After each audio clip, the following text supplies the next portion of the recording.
Buenos días, somos del grupo AC de la Facultad de Artes y Humanidades del programa de Comunicación Social. El grupo está conformado por Yanera García, Fabiana Gómez, Nicole Grisales y quien les habla, Aslichari González. Nuestra exposición está basada sobre McLuhan y el determinismo tecnológico. Herbert Marshall McLuhan nació el 21 de julio de 1911 en Edmonton, Canadá, hijo de una familia protestante de origen escocés-irlandés.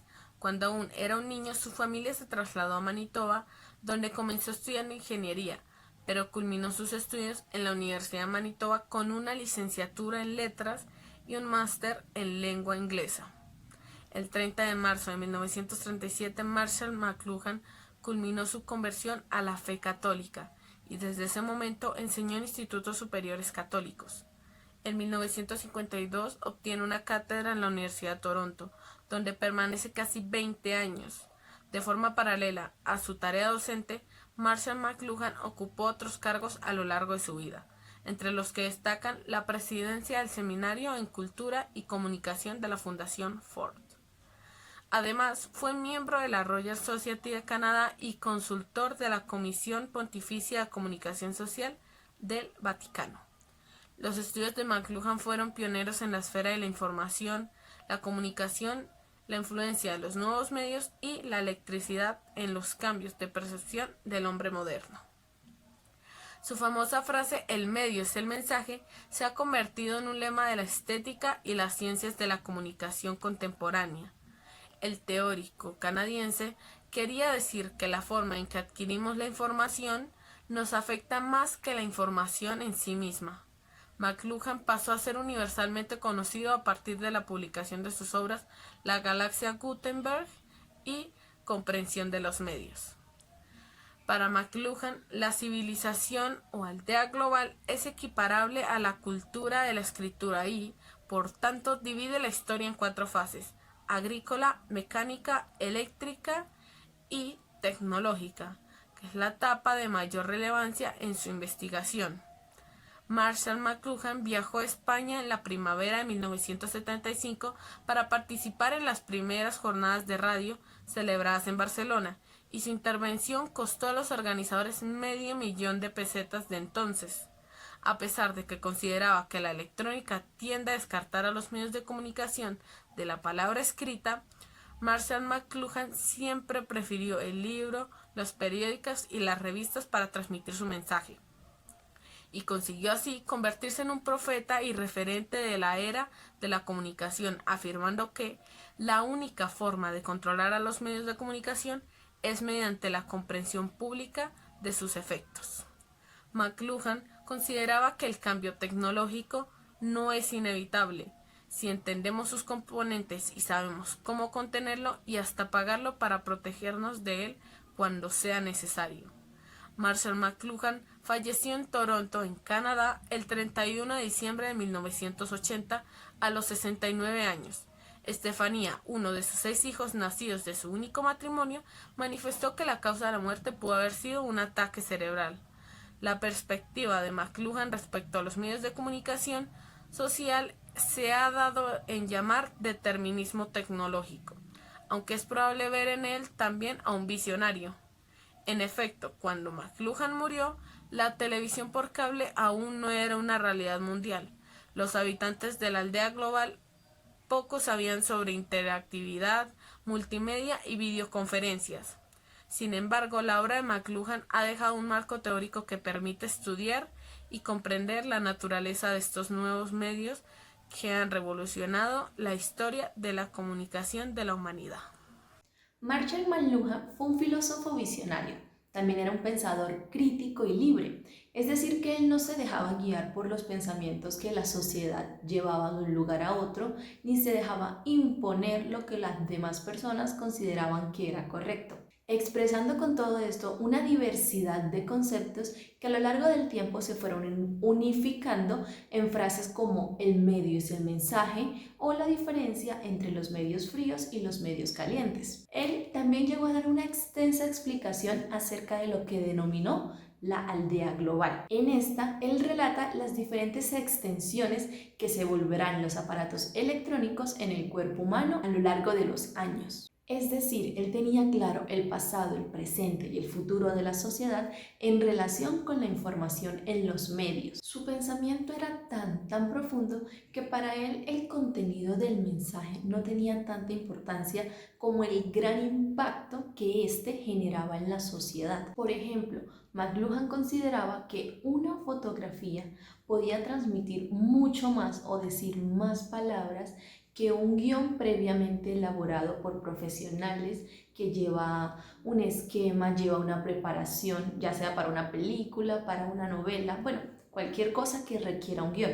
Él consideraba que era mucho más transmitible una imagen. Se caracterizó por ser tan idealista en su época, sosteniendo su teoría de que el medio es el mensaje.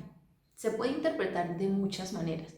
Yo, por ejemplo, lo puedo interpretar como un llamado de atención que él hace a las sociedades hace más de 70 años, adelantándose a los hechos que estarían por ocurrir. De manera que la tecnología se ha vuelto parte de nuestros cuerpos y a lo largo del proceso nos vamos haciendo dependientes de ella. Comprendía el futuro de la comunicación partiendo de los patrones cumplidos en el pasado. Viviendo en la época donde el televisor apenas se estaba creando y llegaba solo a unos lugares del planeta Tierra por cable, no en todos, como actualmente lo conocemos globalizado, él decía que este invento serviría en un futuro para educar, manipular y controlar a grandes masas. No hacía tanto énfasis o especial atención en el mensaje que se transmitiría, sino el medio que se utilizaría para llegar a esto. En este caso, hablaba del televisor. Estamos hablando de hace aproximadamente unos 73 años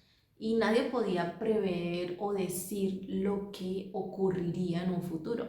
Nadie podría adivinar la digitalización como actualmente la estamos viviendo. Y en este mismo orden de ideas, hablamos del traspaso del televisor a los smartphones o iPhone o los celulares comunes que conocemos.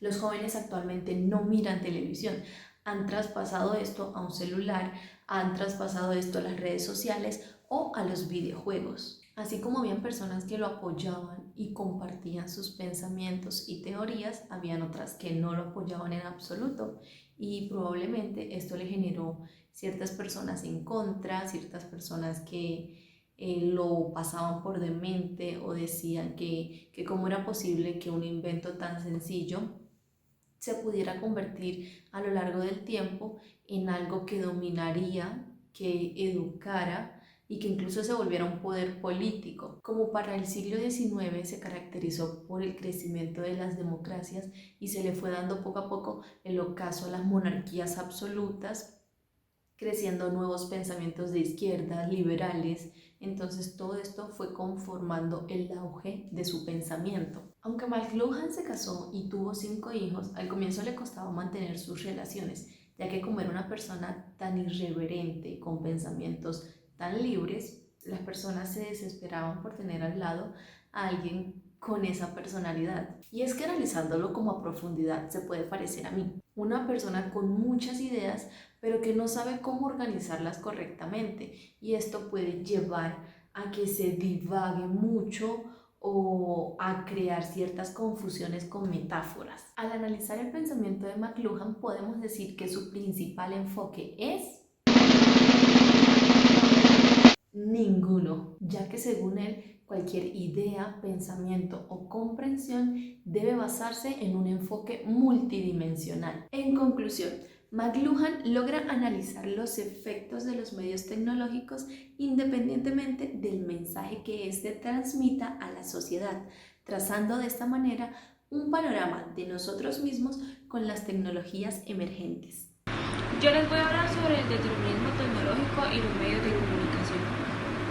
El determinismo tecnológico es la línea de pensamiento en cual se enfoca McLuhan.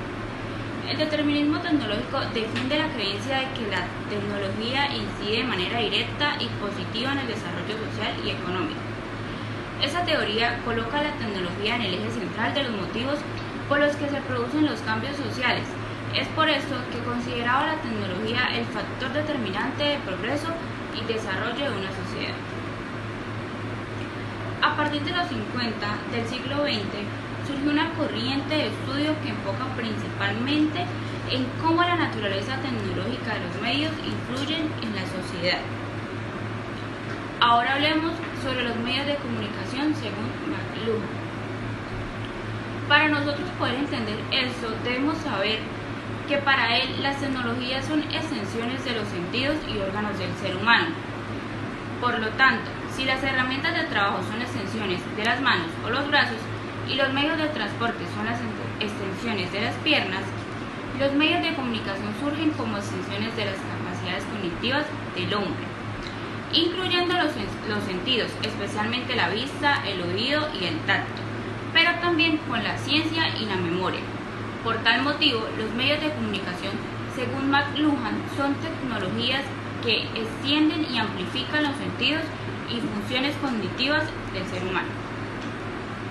McLuhan plantea que la historia de los seres humanos ha estado marcada por el desarrollo tecnológico de los medios de comunicación, promoviendo el surgimiento de unas eras o fases históricas. Estas son: la primera era llamada tribal o preliteraria. En ella reinó la palabra hablada, la cual marcó el predominio de la comunicación oral, que fue el que permitió el desarrollo y organización de las sociedades. Seguidamente pasamos a la era alfabética, donde reinaba la palabra escrita, que inició con la aparición de la escritura, lo cual fomentó un estado de destribalización debido a que la palabra escrita podía viajar más allá de los límites. Era de la imprenta, también conocida como era de Gutenberg, pero ¿por qué Gutenberg? ¿Quién era Gutenberg? Johannes Gutenberg fue la primera persona en crear la primera imprenta en 1440. Miren que la creación de esta imprenta se caracterizó por ser el reinado de la palabra impresa y que a su vez amplió al máximo las posibilidades de escritura como tecnología, marcando el desarrollo de la modernidad gracias a una mejor difusión del mensaje o pues en este caso del conocimiento. Ahora hablemos un poco de la era electrónica y tengamos en cuenta que esta surge a partir del primer telégrafo que fue creado a mediados de 1840 y que promueve un estado de retribución que viene a hacer una vuelta hacia atrás, reintroduciendo características de la cultura oral de sociedades tribales que habían sido opacadas por la escritura. Otro de los planteamientos que hace McLuhan es que el medio es el mensaje. Y miren que los medios son extensiones de nuestras capacidades cognitivas, o por lo menos así lo decía él. Por eso el medio dominante de cada época determina la manera en que las personas pues, interpretan su existencia social. Voy a poner un ejemplo. Aquí hay una imagen de una guerra narrada con pintura. Y de este lado hay una imagen de una guerra narrada, pero con fotografía. Entonces, miren, las pinturas no tienen las mismas consecuencias cognitivas pues, que narradas con fotografías. Entonces, miren, a partir de esto podemos darnos cuenta cómo la percepción de las personas cambia de una guerra. Si vemos la imagen de la guerra narrada a pintura, nos damos cuenta que se ve bárbaro, se ve cruel y triste. Pero si miramos y comparamos la imagen de la guerra, o sea, en una narración de fotografía, como está en algunos casos, esta fue una de las primeras fotografías que se tomaron así como en tiempos de guerra, la percepción de la guerra en las personas cambia y por eso es que McLuhan dice que esta influye en las personas y en la sociedad. Como último tema, ahora hablaremos un poco de los medios fríos y los medios calientes. Pues de esta manera McLuhan los denominó y pues bueno, los dividió en dos para explicarlos de una manera más fácil. Entonces tenemos en cuenta que los medios calientes son aquellos que tienen como un carácter individualizado y comparten una elevada cantidad de información, la cual requiere poca actividad del receptor. Un ejemplo de esto son la fotografía y la prensa, pero entonces vamos a explicar esto a fondo porque seguramente ustedes se van a quedar como así que el receptor no va a tener que pensar. A ver, cuando miramos en la prensa, por ejemplo, vamos y leemos el diario, agarramos El Espectador y comenzamos a leer, vamos a encontrar información completa, incluyendo fuentes y las personas de las cuales hicieron parte para leer la columna o lo que sea, o la información que estemos leyendo. Por eso dice que hace en este caso, poca actividad del receptor, por lo mismo, porque como la información está completa, él no tiene que dirigirse a ningún otro lugar a buscar más información. Si él quiere buscar más información, claro está, eso está por parte de él. Entonces ahora hablaremos un poco de los fríos, que presentan un carácter menos enfocado en el individuo y menor cantidad de información, requiriendo mayor actitud del receptor, ya que éste debe llenar los huecos o los vacíos dejados por el medio. Un ejemplo de esto son la televisión. Entonces, yo voy a ver las noticias de esta noche, pero si ustedes se darán cuenta que en este caso las noticias tienen un número reducido o tienen un tiempo limitado para explicar la noticia de que máximo 1 minuto. Entonces, ¿qué va a hacer? Acá sí requiere que el receptor ponga de su parte para buscar más información. Entonces acá va a haber involucrada más actividad física.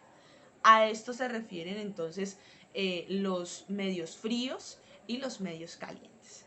Esta fue nuestra presentación, espero que les haya gustado.